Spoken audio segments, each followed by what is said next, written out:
جب حضرت نوح کی قوم قحط کا شکار ہو گئی، آزمائشیں آ گئیں، تو آ کے حضرت نوح سے کہنے لگے اب ہم کیا کریں؟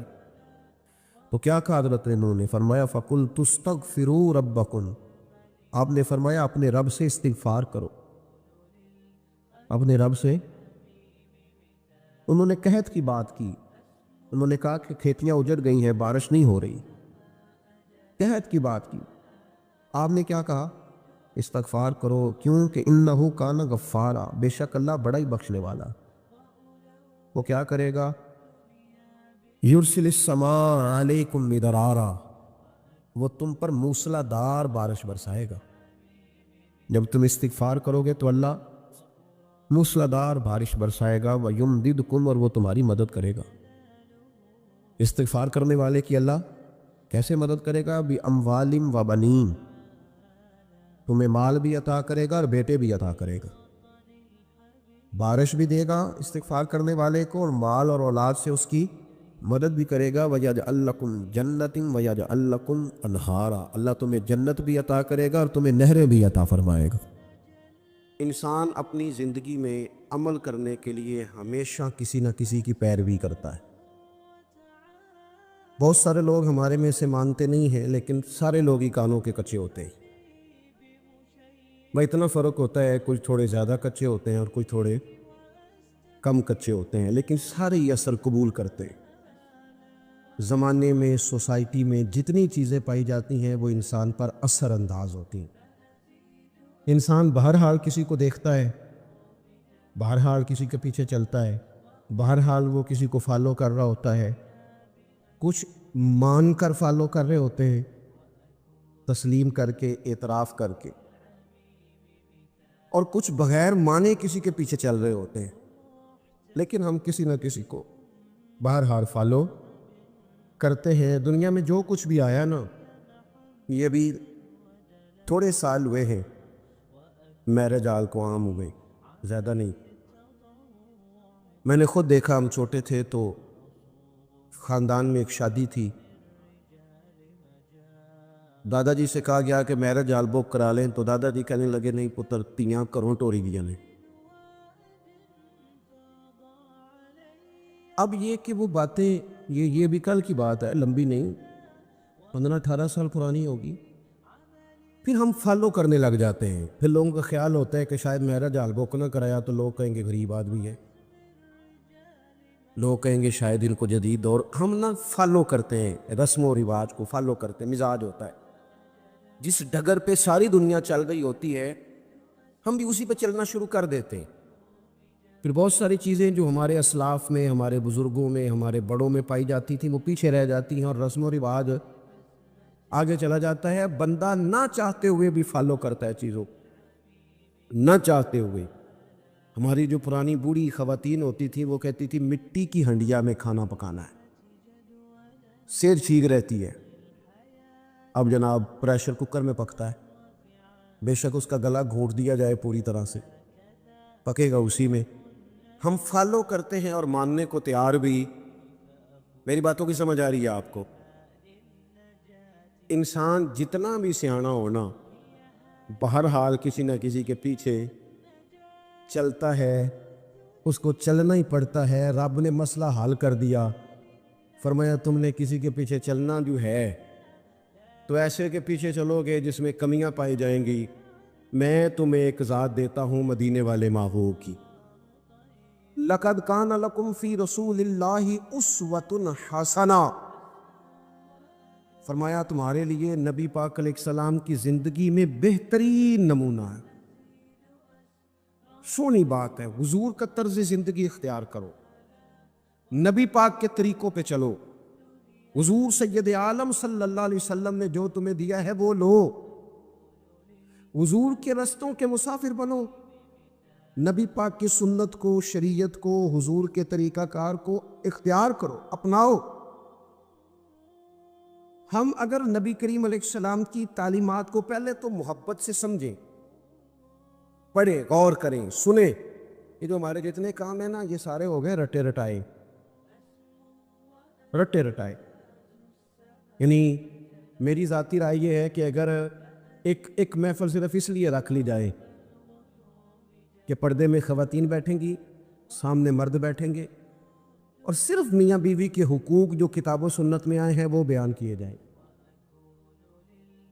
ہو سکتا ہے اس پہ واہ واہ کم ہو، نعرے تھوڑے لگیں، ویلاں بھی تھوڑیاں ہوں، داد بھی کم ہو، امداد بھی کم ہو سکتا ہے یہ ساری دیہڑی دپے والے معاملات کمزور ہوں، لیکن جو روزانہ سینکڑوں کی تعداد میں طلاقیں ہوتی ہیں، میرا خیال ہے وہ کم ہو جائیں گی۔ رسول پاک علیہ السلام نے جو خامند کو حقوق بتائے ہیں نا بیوی کے، اور جو بیوی کو حقوق بتائے ہیں خامند کے، وہ احساس والے ہیں، احساس والے، درد والے، درد والے۔ نبی پاک علیہ السلام نے خاتون سے کہا، یاد رکھنا یہ اتنا احساس والا رشتہ ہے جو تمہارا تمہارے شوہر کے ساتھ ہے، اتنا احساس والا۔ یہ نہیں فرمایا کہ خدا کے علاوہ کسی کو سجدہ جائز ہوتا تو میں اپنے آپ کو کراتا، یہ نہیں فرمایا۔ اس بات کی نزاکت کو سمجھے۔ فرمایا رب کے علاوہ کسی کو سجدہ جائز ہوتا تو میں بیوی سے کہتا شوہر کو کرے۔ کس حد تک محبوب نے اس نزاکت کو، اور مرد کے لیے بھی اسی طرح بیان کیا، مرد کے لیے باہر بڑے اچھے، بڑے جناب بہترین، بڑے چوئی صاحب، بڑے صاحب، بڑے علامہ، بڑے مفتی، بڑے فلان، اور گھر میں موڈ ہی نہیں سیدھا کرتے۔ صبح سے بیٹھی ہے بیچاری، اس نے کوئی بات کرنی ہے تیرے ساتھ، اور یہ گھر کی ساری ٹینشنیں لے کے گھر آ گیا، کہتا میں ایڈا تھکے آیا، تو مینوں گل سنا رہی ہے، تو کس کو سنائے، کس سے بات کرے؟ نبی کریم کا اسوہ حسنہ دیکھیں تو حضور احساس کرتے ساتھ والوں کا۔ ہماری زندگی ہماری ذات سے شروع ہوتی ہے۔ مینوں روٹی پوچھی جے کہ نہیں، میرے کپڑے استری ہوئے نے کہ نہیں، مینوں پروٹوکول، اور تو کسی اور کی بھی سوچنا، تیرے سب خوشیاں تیرے ساتھ ہی وابستہ ہیں۔ خدا مجھے ایسی خدائی نہ دے کہ اپنے سوا کچھ دکھائی نہ دے۔ حضور کا اسوہ حسنہ کیا ہے؟ لو حدیث پاک سنو، آپ خوش ہو جائیں گے۔ حضور ایک دن گھر میں بیٹھے بیٹھے مسکرائے اور فرمایا عائشہ جب تم مجھ سے راضی ہوتی ہو پھر بھی مجھے پتہ چل جاتا ہے، اور جب تمہارے دل میں کوئی بات ہوتی ہے مجھے پھر بھی پتہ چل جاتا ہے۔ حضرت عائشہ بڑے تجسس سے عرض کرنے لگی، یا رسول اللہ صلی اللہ علیہ وسلم میں اور آپ سے ناراض؟ حضور نے فرمایا بتاؤں پھر؟ یا رسول اللہ فرمائیے۔ تو محبوب فرمانے لگے تم کبھی کبھی قسم اٹھاتی ہو؟ حضور اٹھاتی ہوں۔ فرمایا جب ہوتی ہو نا راضی تو کہتی ہو مجھے محمد مصطفیٰ کے رب کی قسم، اور جب ناراض ہوتی ہو نا، دل میں کوئی بات ہوتی ہے، تو پھر کہتی ہو مجھے حضرت ابراہیم خلیل کے رب کی قسم۔ پھر تم حضرت ابراہیم کا نام لیتی ہو، قربان جائے کیا ادا ہے مدینے والے ماحول، کیا شگفتہ انداز ہے کہ جملوں کا احساس کرنا کہ ساتھ والا سوچتا کیا ہے، اس کی کیفیت کیا ہے، وہ کہاں کھڑا ہو گیا ہے، اس بیچارے کے جذبات کیا ہیں۔ حضرت عائشہ صدیقہ تو رو ہی پڑی، عرض کرنے لگی قربان جاؤں کریم محبوب یہاں تک خیال رکھتے ہو؟ کوئی ضروری ہے کہ کوئی رو کے دکھڑا سنائے تو سننا ہے؟ اس کے لفظوں سے غور کرو، اس کے جملوں پر غور کرو، اس کی باتیں دیکھو، اس کی گفتگو کہاں ہے اور وہ کہاں پہنچ گیا ہے بیچارہ، اس درد کو محسوس کرو۔ حضور فرمانے لگے ہاں مجھے پتہ چل جاتا ہے۔ تو سیدہ عائشہ عرض کرنے لگی یا رسول اللہ پھر قسم ہے مجھے اس رب کی جس نے آپ کو رسول بنایا ہے، میں نام ہی چھوڑتی ہوں پر میرے دل میں ہمیشہ مدینے والے رسول موجود رہتے ہیں۔ تھوڑا سا نا حضور کا اسوہ حسنہ ہمیں زیادہ مشکل بار نہیں ہے، گھروں میں ہے، زیادہ مشکل بار نہیں، زیادہ مشکل گھر میں۔ آپ سنیں جی اللہ خوش رکھے، اور میں جانا تو میرا کام جانوں، اللہ آپ کو خوش رکھے۔ تھوڑا ڈاڈا ہوں، آپ میری بات پر توجہ کریں۔ عزیز دوست ہوتا یہ ہے، بس صرف اس معاملے ہی ڈاڈا ہوں، باقی اللہ معاف فرمائے، باقی کام سادہ ہی ہے۔ آپ پریشان ہو گئے، بلکہ زیادہ پریشان ہو گیا بعض دوست، پتہ نہیں کیوں ڈاڈے ہیں، بڑے سادے ہیں جی، اللہ تعالیٰ ہم سے درگزر کرے، بس قبول کرے۔ آپ غور کریں گے کیا کہہ رہا ہوں۔ دیکھو ہمیں نا زیادہ مسائل گھر کے اندر ہیں، باہر نہیں۔ کچھ بندے ایسے ہوتے ہیں جو زیادہ وزادار ہوتے ہیں، پردہ رکھتے ہیں، پسند نہیں کرتے، ورنہ گھروں کے اندر کی پریشانیاں بندے کو باہر بھی کمزور کر دیتی ہیں۔ یہ جو باہر بندے بڑے تلخ ہوتے ہیں نا، موٹر سائیکلوں کی ٹکر ہوتی ہے، یہ بیچارے گھر میں پریشان ہوتے ہیں۔ جانے کس عمر میں جائے گی یہ عادت میری، روٹھنا اس سے تو اوروں سے الجھتے پھرنا۔ کئی دفعہ انسان اپنی گھریلو مشکلات سے پریشان ہوتا ہے۔ رسول پاک نے نا ہمیں جو چیز بڑی کمال کر کے عطا کی ہے، حضور نے ہمیں گھر بھی بنا کے دکھایا ہے۔ حضور نے احساس کیا، او یارو دیکھو چاروں بیٹیاں میرے نبی پاک کی، یہ جی علامہ صاحب ہیں، اچھا جناب، یہ چودھری صاحب ہیں، واہ جی واہ، یہ جج صاحب ہیں، یہ فلاں صاحب ہیں۔ انہوں نے کبھی بچے کو ہاتھ نہیں لگایا، بچہ کس کا ہے، یا اب ان کا بچہ ہے تو کوئی عرض نہیں کندھے پہ اٹھانے پہ، کوئی منع نہیں۔ اگر نبی کریم سے زیادہ تو اعزاز نہیں نا کسی کا۔ تو آپ صحیح بخاری پڑھیں، حضور کی جو سب سے بڑی نواسی ہیں حضرت زینب کی بیٹی جناب امامہ بنت زینب، بڑی نواسی، بخاری میں موجود ہے۔ حضور نماز پڑھنے آتے تھے تو نواسی کو ساتھ اٹھایا ہوتا تھا۔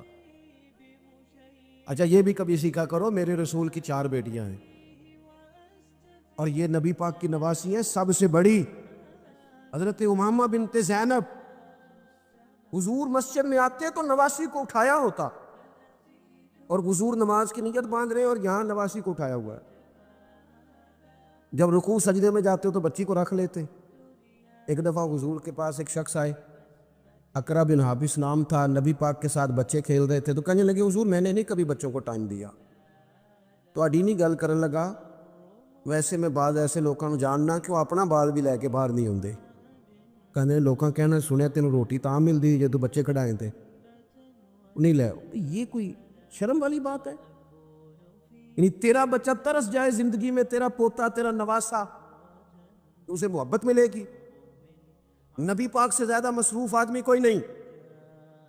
اقرا بن حابس کہتے ہیں میں نے دیکھا حضور بچوں سے کھیل رہے، تو میں نے عرض کی یا رسول اللہ میں تو بچوں کو ٹائم نہیں دیتا، وہ جانے ان کی ماں جانے۔ حضور نے پتہ جواب کیا دیا تھا؟ یہ لکھ لینا کہیں دل کی تختی پہ۔ حضور فرمانے لگے تو اپنے بچوں کو بھی وقت نہیں دیتا؟ حضور نہیں، محبوب فرمانے لگے اگر اللہ نے تیرے دل سے، اس شخص سے حضور نے کہا، اقرا بن حابس روایت کرتے، محبوب اس شخص سے کہنے لگے اگر تیرے دل سے رب نے رحمت نکال لی ہے تو میں کیا کروں، مجھے تو رحمت للعالمین بناؤ۔ تھوڑے سے لہجے پر غور ہو، تھوڑا انداز پیار والا ہو، تھوڑا سا احساس ہو۔ اچھا جو کبھی کبھی ملے اور سے انداز میٹھا، اس کا کیا فائدہ؟ جو ہر وقت ساتھ ہیں ان سے تو پیار کرنا، پہلے ان کا تو احساس پیدا کرنا جن کی وجہ سے تجھے چھاؤں ملنی۔ تو نبی پاک کا جو اسوہ حسنہ ہے، حضور نے جو ہمیں جو طریقے دیے وہ بالکل عام فہم ہے، روٹین کے ہیں۔ ہمارے ہاں نا آج کل پیرانے عظام پائے جاتے ہیں، اللہ ماشاءاللہ پیر صاحب ہیں جی، اور مجھے ایک صاحب روز اپنے پیر صاحب کی کرامت سناتے تھے، چپ کر کے سن لیتے تھے۔ مصیبت یہ ہے کہ انکار کریں تو بڑا مسئلہ بن جاتا ہے، اور پیروں کی کرامت بھی ہر 1.5 منٹ کے بعد ظاہر ہوتی ہے۔ وہ ایک دن اس کے بھائی نے کوئی طلاق شلاق دینی تو مجھے کہنے لگے جی طلاق کا مسئلہ بتائے۔ میں کہا پیراں نو پوچھ، کہندا ہے وہ کہندے نے کسی عالم نے پوچھتے، پھر میں کہا پیراں نو مدرسے داخل کراؤ، پیراں نو مدرسے داخل کراؤ۔ پیراں نو آندا جاندا کچھ نہیں تھے، کیوں کہ حضرت سلطان بہو کا فتویٰ ہے بان ظلموں جو کرے فقیری او کافر مرے دیوانہ ہوں۔ یہ کیسے ہو گیا بغیر تعلیم کے ایک آدمی رہنما بن کے بیٹھ جائے، مقتدا بن؟ یہ کیسے ہو گیا؟ اپنی زندگی میں اصولوں کی بنیاد پر معاملات چلتے۔ رسول پاک نے تعلیم دی ہے، حضور کا اسوہ حسنہ ہے۔ رسول کریم علیہ السلام نے اپنی امت کو سکھایا ہے جینا کیسے ہے۔ اگر میں کھل کے بات کروں تو حضور نے سکھایا ہے مرنے میں مزہ کیسے ہے۔ نبی کریم سے دین سیکھو، حضور سے اسوہ حسنہ سیکھو، اور سادہ تکلفات سے مبرہ زندگی، روٹین میں زندگی۔ آپ یقین کریں اس دور کا سب سے بڑا مسئلہ پروٹوکول ہے، سب سے بڑا مسئلہ۔ میں جاتا ہوں ملک میں سفر کرتا ہوں، دوستوں سے کہہ دیتا ہوں کہ آپ گھر رہنا، ہمیں ایڈریس دے دو، ہمیں پہنچنا آتا ہے۔ 15 موٹر سائیکل آگے ہیں، 20 اس کے آگے ہیں، 10 اس کے آگے، یہ کیا ہو رہا ہے؟ یہ وزیر روڈ تے چڑھ جائے تاں بھی نہیں تھا ملتی، تو یہ پیر چڑھ جائے تاں بھی نہیں تھا مل۔ بھئی فقیروں کا ان چیزوں سے کیا تعلق؟ درویشی کا کوئی تعلق ہے اس آنے جانے سے، اس پروٹوکول سے، ان چکروں سے؟ اسی کسی دے کچھ بھی نہ لگ دے، نہ کوئی ساڈا دردی۔ اور درویش جو ہوتے ہیں نا، درویش رب کے، حضرت بابا بلے شاہ صاحب قصور میں اعتکاف نہیں کرتے تھے، کہتے تھے بندے ہاتھ بڑے چومتے، سب کو پتہ ہے سید غوث پاک کی اولاد ہو، دور نکل جاتے تھے جہاں جاننے والا کوئی نہ ہو، تاکہ بندہ تسلی سے اللہ اللہ کر لے۔ اور کہتے تھے اٹھ بلیا، اٹھ بلیا، چل اوتھے وسیے جتھے وس دینی ساری انے، اٹھ نہ بلیا، چل اوتھے وسیے جتھے وس دے سارے انے، نہ کو تیری ذات پچھانے نہ کوئی تینوں منے۔ اپنی زندگی حضور نے جو دیکھے نا، ایک صحابی حضرت ابو شعیب رضی اللہ تعالیٰ عنہ، حضور کا چہرہ دیکھا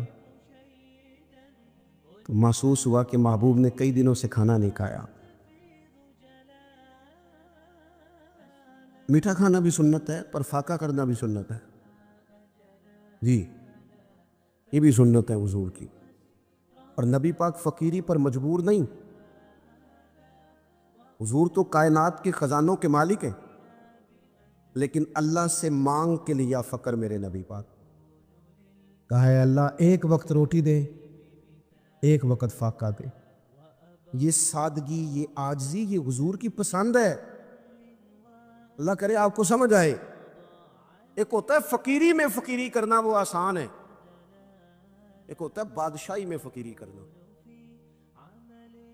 یہ جو مدینے والے رسول نے کی ہے، یہ بادشاہی میں فقیری کی ہے، بادشاہی میں فقیری۔ سادہ طرز زندگی، لوگ آپ سے مل سکیں، پیار کر سکیں، بات کر سکیں، گفتگو ہو سکے، آپ تک رسائی آسان ہو، آپ کا لہجہ سادہ ہو، آپ کہیں جائیں تو لوگ تکلیف میں نہ آ جائیں، آپ کے 100 قسم کے ناز نخرے نہ ہو زندگی۔ حضور فرماتے ملت کے جوانوں سنو، یہ شوق چھوڑ دو۔ کئی دفعہ نا زیادہ دوڑ لگ جاتی ہے تو پیسہ مل جاتا ہے، رشتے پیچھے رہ جاتے ہیں۔ اس طرح ہوتا ہے کہ وہ ہم دیکھ کے نا لوگوں کے مال و دولت کو تو اپنا اس طرح کا مزاج بنا لیتے ہیں کہ وہ ہر چیز دولت کے ترازو میں تلنے لگتی، انسان کمزور پڑ جاتا ہے، مادیت کے رشتے غالب آتے ہیں، روحانیت پیچھے رہ جاتی۔ اللہ کے محبوب علیہ السلام نے فرمایا کہ میرے پاس جبریل امین حاضر ہوئے تھے اور مجھے اختیار دیا گیا، میں چاہوں تو نبی اور بادشاہ بن جاؤں۔ حضرت یوسف علیہ السلام نبی بھی ہیں، بادشاہ بھی ہیں، جناب سلیمان علیہ السلام نبی بھی ہیں، بادشاہ بھی ہیں۔ مجھے اختیار دیا گیا، میں چاہوں تو نبی اور بادشاہ بن جاؤں، اور چاہوں تو اللہ کا بندہ اور نبی بن جاؤں۔ حضور فرماتے ہیں میں نے بادشاہی قبول نہیں کی، رب کی بندگی قبول کی۔ بندگی، بندگی، عبدہ و رسولہ، بندگی قبول کی ہے۔ ماں کے لیے انسان ٹائم نکالے، باپ کے لیے ٹائم نکالے، بہن بھائیوں کے لیے ٹائم نکالے، بیوی بچوں کے لیے ٹائم نکالے، دوست احباب سے وہ مسکرائے، بات کرے، وہ کسی کے دکھ درد میں کام آ۔ حضور تیمارداری کرتے تھے، کسی کے ہاں چلے جاتے تھے، نبی پاک علیہ السلام اشک شوئی کرتے تھے، ایک پلیٹ کے اندر غلام کے ساتھ بیٹھ کے کھانا کھا لیتے۔ نبی کریم صلی اللہ تعالیٰ علیہ وسلم نے ہمیں جو اسوہ حسنہ دیا ہے وہ قابل عمل دیا ہے۔ ہم دور نکل گئے ہیں، ہم آزمائش میں آ گئے ہیں، ہم لوگوں نے جان بوجھ کے ذاتی طور پر ہی اپنا کچھ اعزاز بنا لیا ہے، وہ ہماری جان نہیں چھوڑ رہا۔ میں نے باتیں زیادہ نہیں کرنی، تقریریں پیٹ بھرنے کو نہیں ہوتی، عمل کرنے کو ہوتی ہے۔ مقصود کوئی مسئلہ سمجھانا ہے، میں آپ کو جو بات سمجھا رہا ہوں آپ اس پر غور کریں، میں کسی بھی موقع پر اپنی بات کو بڑی جلدی سمیٹ دوں گا۔ یاد رکھنا حضور کا جو حضرت ابو شعیب رضی اللہ تعالیٰ عنہ کہتے ہیں کہ بھئی جو دروازے میں دوست کھڑے ہیں یہ بیٹھ جائیں, نہیں آپ نہیں پیچھے دیکھیں جی, تہاڈی نہیں گل, تسی نہیں ویکھنا جی, کمال ہو گئی, تہاڈی تو میری تیاری لگ گئی ہے, تو آپ لوگ بیٹھ جائیں جی دروازے میں جو ہیں, بس جی بس, دیکھیں نا مسئلہ مک بھی گیا ہے, انی کو تو گل سی. آپ توجہ کریں, حضرت ابو شعیب رضی اللہ تعالیٰ عنہ فرماتے ہیں کہ محبوب کے نا چہرہ نور پہ میں نے دیکھا کہ محسوس ہوا کہ 2-4 دن سے کھانا نہیں کھایا. میں نے نا فٹافٹ بندے گنے حضور کے ساتھ کتنے, گھر میں نے کہا 5 لوگوں کا کھانا پکاؤ. یہ ذرا بات کو سمجھنا. کہتے ہیں نبی کریم علیہ السلام کو میں نے جا کے عرض کی حضور کھانا پک گیا, تشریف لے آئیں. حضور تشریف لا رہے 4 لوگوں کے ساتھ, اچانک ایک صاحب ملنے آئے تھے, وہ بھی ساتھ ہو گئے. اب حضور نے میزبان سے پتہ کیا فرمایا, فرمایا یہ آپ نے شمار نہیں کیے تھے, اگر آپ اجازت دیتے ہیں تو آ جاتے ہیں, ورنہ واپس جاتے ہیں, ورنہ واپس جاتے ہیں. ایتھے روس پہ جے منڈے والے, انہوں نے آخی نا تسی بندے زیادہ لے آندے, پھر تو کہیں تسی روٹی بھی نہیں دے سکتے. تو میرا سوال ہے, تمہیں گھروں نہیں لبھی, کڑی والے کو نہیں کھانی جے, خدا کے بندو اتنا بوجھ ڈالو گے, کس نے تمہیں یہ کہا ہے سارا کچھ کرنے کو؟ اس طرح کی باتیں. حضور سید عالم نے وہ اسوہ حسنہ دیا جو آسان ہے, جو سامنے والے کے لیے تکلیف کا باعث نہیں بنتا, جس میں کوئی آدمی بوجھ محسوس نہیں کرتا, لوگ تکلفات کا شکار نہیں ہوتے. حضور نے فرمایا آپ کہتے ہیں تو آ جاتے ہیں, ورنہ واپس جاتے ہیں. عرض کی حضور میرے ماں باپ قربان, آپ کے ساتھ آیا بسم اللہ کر کے آئے. حضور آئے نا, زندگی میں اپنے معاملات میں, اپنے طرز حیات میں اس طرح کی چیزیں پیدا کریں جس سے کشادگی ہو. دیکھو جب تک انسان اپنے دل میں بوجھ رکھتا ہے نا کسی بھی چیز کا, وہ بے سکون رہتا ہے. آپ کے جسم پر تھوڑے سے دھبے لگ جائے نا, کوئی مثلا یہ میں نے کرتا پہنا ہے تو کوئی ایک بٹن ٹوٹ جائے نا, تو کسی کو ٹینشن ہو نہ ہو, مجھے بڑی ہوگی کہ یار میرا بٹن ٹوٹیا ہے, محفل میں جا رہا ہوں. نفسیاتی طور پر انسان غیر مطمئن ہوتا ہے. وزادار آدمی, بڑا گھر ہے, اللہ نے گنجائش دی ہے, بڑے سارے لوگ آ سکتے ہیں, پیسے بھی ہیں, روٹی بھی پکا سکتا ہے, کھلا بھی سکتا ہے, سب کچھ ٹھیک ہے. لیکن اگر کوئی بندہ بالکل دروازے پہ آ کے کہنا میں آ گیا ہوں, تو وہ اتنا وزادار بندہ بھی, ڈیرے دار بھی برا محسوس کرتا ہے. کہتا ہے پہلے بتانا چاہیے تھا. کیوں؟ کہتا ہے یار اسی تھوڑا صفائی تو کر لیں دے, کپڑے تو بدل لیتے. کیونکہ انسان تھوڑا سا نا, ذرا سا بھی داغ دھبا گھر میں کپڑوں پہ ہو تو بوجھ محسوس کرتا ہے. یہ جو لوگ کہتے ہیں نا یہ سارا کچھ ہے, ٹینشن نہیں جاتی, میرا جواب یہ ہے کہ دل چیک کریں اوپر کوئی دھبا تو نہیں. اگر حسد کا دھبا ہو, ادھر دیکھو, اگر حسد کا دھبا ہو, بغض کا دھبا ہو, عداوت کا دھبا ہو, تکبر کا مسئلہ ہو کہ میں کوئی شے ہوں, پھر بندہ سارا دن حساب لاندا جے کہ مینوں فلانے نے سلام نہیں کیتا. یہ مفت کی بے چینی ہے جو سکون لینے نہیں دیتی. اگر اندر کوئی مسئلہ بن جائے نا اس طرح کا, ماں ہا کا فی صدرک, حضور نے فرمایا تیرے سینے میں کھٹکتے ہیں تیرے عیب, وہ تجھے بے چین کر دیتے ہیں, بے سکون ہو جاتا ہے بندہ. اگر زندگی ہو سادی, زندگی ہو سادی, او کاکا تو مینوں سلام نہیں کیتا, تے میں کہ کوئی اور جنی تسی کر لو. میری بات کی سمجھ آ رہی ہے بھئی؟ آپ کر لیں سلام, سلام جو پہلے لے اسے ثواب زیادہ ہوتا ہے. اس مشکل میں پڑنے کی ضرورت کیا ہے؟ میرے بہت سارے پیار کرنے والے دوست ہیں, دور دراز سے آ جاتے ہیں اور بڑی محبت کرتے ہیں, لوگ پیار کرتے ہیں. بعض لوگوں کا خیال ہوتا ہے کہ پیر صاحب کے صرف ہاتھ چومنے ہی ادب کا تقاضا ہے, تو میں کہتا ہوں ادب کا تعلق دل سے ہے, ہاتھ چومنے سے نہیں. اور میں یہ کہتا ہوں کہ عقیدتیں چہروں سے نظر آتی ہیں کہ کتنی کو ہیں, ان کو لفظوں میں قید نہیں کرنا چاہیے, محبتوں کو جملوں کا قیدی نہیں بنانا چاہیے. تکلفات والی زندگی جو ہوتی ہے وہ تکلفات, وہ اللہ خیر کرے. ہمارے یہاں بڑے بڑے اونچے اونچے لقب, بڑی بڑی باتیں, نقیب محفل کر رہا ہے, فلاں صاحب آ گئے, او بھائی تو ٹھہر جا, سادی بات کر, جس کو سب کے دل قبول کر لے, تھوڑا مطمئن ہو جائے انسان. یہ زندگی مشکلات والی, اس سے بندہ باہر آئے, اپنے دل سے یہ ساری چیزیں نکال دے. آپ یقین کریں حضور علیہ السلام نا تربیت کرتے تھے کہ صبح جب اٹھو نا تو اپنے دل کا جائزہ لو کہ بالکل صاف ہے. اور یہاں تک حضور نے فرمایا کہ اپنی بیوی سے بغض نہ رکھنا. فرمایا اگر اس کی ایک بات تمہیں نا پسند ہے تو اس پر غور کر لو جو تمہیں پسند ہے, لیکن کسی ایک آدھ بات کی وجہ سے بغض نہ پیدا کر لینا, مقابلے میں نہ اتر آنا. وہ ساڈے یہاں ایک فخر اور بھی ہے, وہ منڈا کہندا جی میں کدی سہریاں دے گھر نہیں گیا, میں تے باہر ہی لا کے آ جانا. میں کیا کوئی کمال ہے؟ کسی کی بیٹی کو بنیاد بنا کر عزت کرا لینا یہ تو کوئی مشکل کام نہیں, کوئی بات ہے کرنے والی. اللہ کے رسول نے تو فرمایا سسر تیرا باپ ہے, استاد تیرا باپ ہے, تو فخر بتا رہی, فخر والی بات ہے. یہ تو تجھے تھوڑا سا شرم کر کے بات بتانی چاہیے. کس طرح کی چیزوں کو ہم نے اپنا اعزاز بنا لیا, کس چیز کو باعث فخر, کو باعث فخر باتیں. میرے دوستو دلوں میں کسی کے لیے کوئی بات نہ ہو. نبی پاک علیہ السلام نے فرمایا اے انس میرے بیٹے, یہ حضور اپنے غلام کو بیٹا کہہ رہے ہیں, یا بنیا کہتے تھے جناب انس بن مالک. اے انس, اے میرے بیٹے, تم سے ہو سکے تو صبح اس حال میں کرنا کہ تمہارے دل میں کسی کا بغض نہ ہو. اور اگلے لفظ کیا ہیں؟ حضور فرمانے لگے یہ میری سنت ہے, اور جس نے میری سنت سے محبت کی اسی نے مجھ سے محبت کی ہے.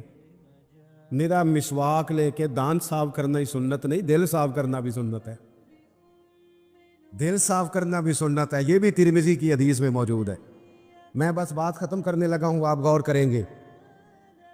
حضرت عبداللہ ابن عمر کہتے ہیں ہم نبی پاک کی بارگاہ میں بیٹھے تھے, دو لوگ. آپ توجہ کریں جی, میری آپ ایک بات بھی سمجھ گئے نا, دیکھیں آپ کتنے سارے لوگ ماشاءاللہ آئے اور اتنی محبت سے آپ آئے. اگر ایک بات آج اپنی ہم تربیت کر لیں, ایک زیادہ نہیں, ایک بات اگر جلسوں کو کانوں کی لذت سمجھ کے نہ لو, خدا رہا بڑی ہو گئی تقریریں, بڑی ہو گئی باتیں, بڑے ہو گئے نعرے. دین تو عمل کے لیے آیا ہے, اب اس کی عملی صورتوں پر بھی آئے نا.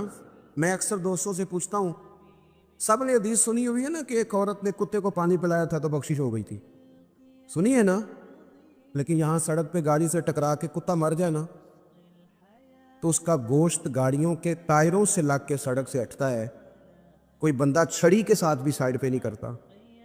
کس لیے سنتے ہیں تقریریں, کس لیے پڑھتے ہیں جمعے؟ کیا سمجھا ہوا ہے کہ صرف یہ باتیں کرنے کے لیے؟ دین تو عمل کے لیے آیا ہے.